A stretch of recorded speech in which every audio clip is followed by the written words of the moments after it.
નમસ્કાર દર્શક મિત્રો, હું છું આશ્લેષા પટેલ અને આપ જોઈ રહ્યા છો અર્થ પડકાર ન્યૂઝ। આજ રોજ રાજ્યના આદરણીય મુખ્યમંત્રી ભૂપેન્દ્રભાઈ પટેલ સાહેબ શ્રી સોમનાથ મહાદેવના દર્શને પધાર્યા હતા। તેઓ શ્રીનું સોમનાથ ટ્રસ્ટના ટ્રસ્ટી જેડી પરમાર સાહેબ અને ટ્રસ્ટના સચિવ યોગેન્દ્ર દેસાઈ દ્વારા સ્વાગત અભિવાદન કરવામાં આવ્યું હતું। આ પ્રસંગે માનનીય મુખ્યમંત્રીએ સોમેશ્વર મહાપૂજા કરી હતી। આ પાવન પ્રસંગે માનનીય મુખ્યમંત્રીના હસ્તે સોમનાથ ટ્રસ્ટ દ્વારા ગીર સોમનાથ જિલ્લાના નાના ભૂલકાઓ માટે પોષણ પ્રસાદ વિતરણ અભિયાનનો આરંભ કરવામાં આવ્યો હતો। માનનીય મુખ્યમંત્રી દ્વારા પોતાના હાથે ભૂલકાઓને લાડુ ખવડાવીને આ સેવાનો પ્રારંભ કરાયો હતો। આગામી 1 વર્ષ દરમિયાન જિલ્લામાં કુલ 7 લાખ લાડુ આંગણવાડીના ભૂલકાઓને દૈનિક પ્રસાદ રૂપે વિતરણ કરાશે। અંદાજિત ₹1 કરોડના ખર્ચે સોમનાથ મહાદેવના લાડુ પ્રસાદ સ્વરૂપે 28 ટન જેટલો પોષણક્ષમ આહાર બાળકો સુધી પહોંચાડવામાં આવશે। સોમનાથ ટ્રસ્ટ દેશના પ્રધાનમંત્રી નરેન્દ્ર મોદીના અધ્યક્ષપદ હેઠળ બાળકોને સુપોષિત કરવાની દિશામાં સંકલ્પબદ્ધ છે।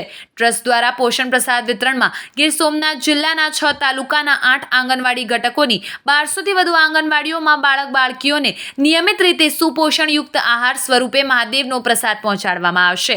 વિશેષ વાત એ છે કે આ લાડુ પ્રસાદના પેકિંગ માટે ટ્રસ્ટે માનવ હસ્તક્ષેપ વિનાનું પેકેજિંગ મશીન વિકસાવ્યું છે, જે એરટાઇટ રીતે અને પૂર્ણ સ્વચ્છતા સાથે લાડુ પેક કરે છે। સાથે સાથે પર્યાવરણ પ્રત્યેની જાગૃતિ રૂપે પેકિંગમાં બાયોડિગ્રેડેબલ મટીરિયલનો ઉપયોગ કરવામાં આવ્યો છે। આ સેવા યાત્રાનો આરંભ મહાદેવના પ્રિય મહિના શ્રાવણ માસના સોમવારે માનનીય મુખ્યમંત્રી ભૂપેન્દ્ર પટેલના વરદ હસ્તે કરવામાં આવ્યો છે। કોઈપણ જાતિ કે ધર્મભેદ વિના તમામ ભૂલકાઓને દાદાના પોષણ પ્રસાદનું વિતરણ આગામી 1 વર્ષ સુધી અવિરત થતું રહેશે।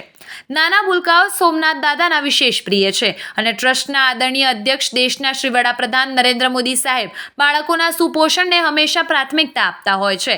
ટ્રસ્ટ દ્વારા દર વર્ષે કેરીની સિઝનમાં કેરી મનોરથ યોજી જિલ્લાના આંગણવાડી બાળકોને અંદાજિત 2500 કિલો કેરીનું વિતરણ કરવામાં આવે છે। થોડા સમય પહેલા જ કચ્છની મીઠી મધુરી ખારેકનું સોમનાથ દાદાને મનોરથ કરી 1500 કિલો ખારેક આંગણવાડીમાં વિતરણ કરવામાં આવી હતી।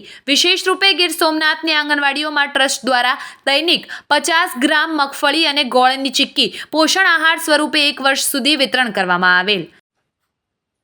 શ્રી સોમનાથ મંદિર સૌના નાથ સોમનાથ એ ધ્યેય સાથે સમાજના દરેક વર્ગને સ્પર્શતી સેવાઓ કરી રહ્યું છે।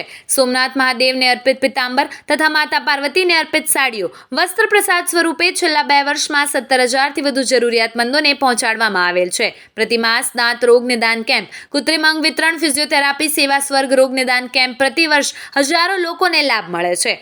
ટ્રસ્ટની ગીર ગૌશાળામાં ઉત્તમ ગૌવંશનું સંવર્ધન તથા રાજ્યની ગૌશાળાઓમાં નંદી પ્રસાદ આપી ગુજરાતની ગૌશાળાઓમાં ગીર ગાયોના વંશ સુદૃઢીકરણનું કાર્ય સોમનાથ ટ્રસ્ટ દ્વારા કરવામાં આવી રહ્યું છે। આમ ગીર સોમનાથ અને ગુજરાતમાં પ્રધાનમંત્રીની અધ્યક્ષતામાં અખંડ સેવાની ધૂની ચલાવતું સોમનાથ મંદિર ટ્રસ્ટ ભક્તોના મનમાં સ્વચ્છતા, પવિત્રતા, સ્વાસ્થ્ય અને સમાનતાનો પર્યાય બન્યું છે।